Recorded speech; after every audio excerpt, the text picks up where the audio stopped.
When you see this symbol, you should have one of these two reactions. Oh, I've seen this before, but what the fuck does it mean? This is a nazar. Basically, these things are beads resembling a blue eye, and they're used to ward off the evil eye. The evil eye, in the simplest way I can put it, is a curse one gives to another when giving them a malevolent glare. Receiving the evil eye is believed to cause misfortune in most cultures, or you know. But I'm not here to tell you what the evil eye is and whether it's real or not. In fact, I didn't know anything about the topic of the video before I started the research for it. The thing that pricked up my interest was just the sheer extent of how much this symbol spread around the world. Wait. Okay, I'm currently outside and let me just show you something real quick.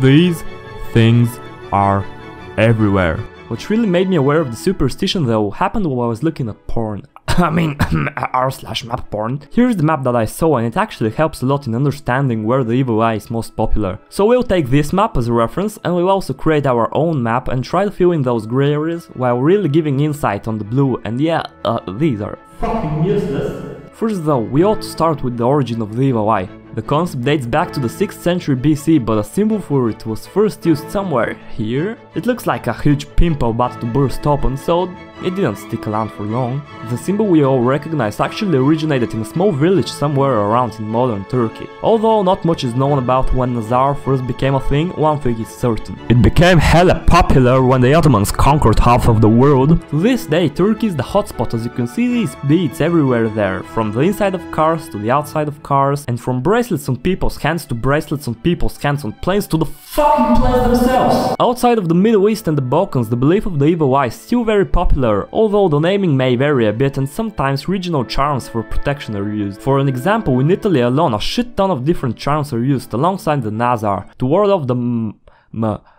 malocchio, which translates to the bad eye or evil eye. Also, you ward off the curse by being a metalhead, so I'm not sure how this works.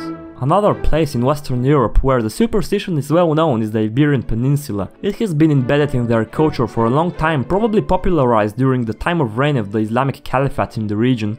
Or trading, I don't know what these guys are up to. Well, I know what they were up to, pillaging South America.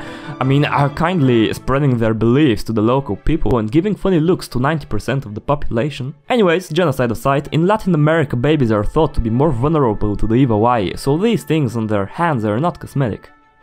Also in Mexico, if you're suspected to carry the curse, they rub you with a raw chicken egg.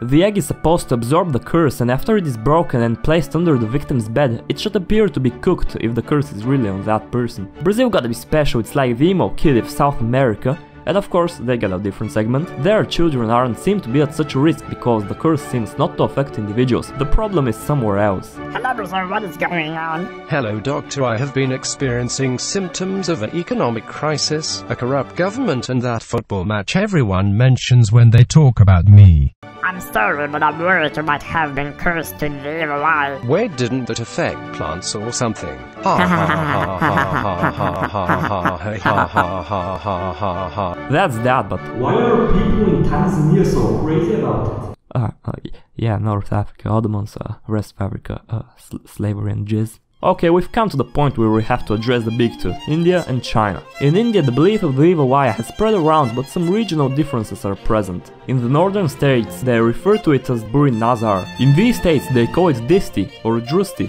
or Zdrasti, while people of Tamil Nadu call it Drishti or Kanu. India is pretty diverse in the ways of protection too. Some use bracelets, some use chilies, and others just snore all the fucking spices. Also, putting eyeliner on newborn infants acts as a way of protection, so if you wondered why they did that, now you know. China, on the other hand, is a bit more complicated.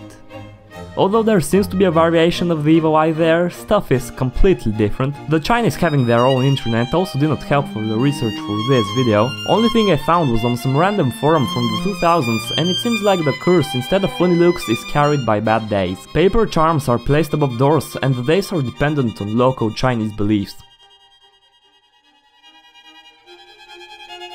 This video may have been a complete shit show of incompetence, I'm no expert in the area, but I think I made something clear, and it is that this little thing on this big thing somehow managed to creep into almost every person's lives, no matter if they believe it or not. We've got it in Terraria, Legend of Zelda, it's the logo of a game engine, and it's a fucking emoji. That little piece of glass, whatever it is, that represented whatever people all around the world believe in, managed to bypass cultures and religions, time periods spanning from the birth to the death of the Roman Empire, furthermore the birth and death of 91 generations of human people.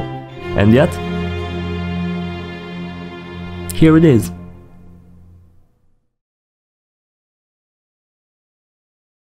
I know it's off topic, but in Germany people with unibrows are thought to be dangerous because, okay, hear this. The evil eye demon flies out of their brows in the shape of a butterfly and brings death. The fuck, Germany?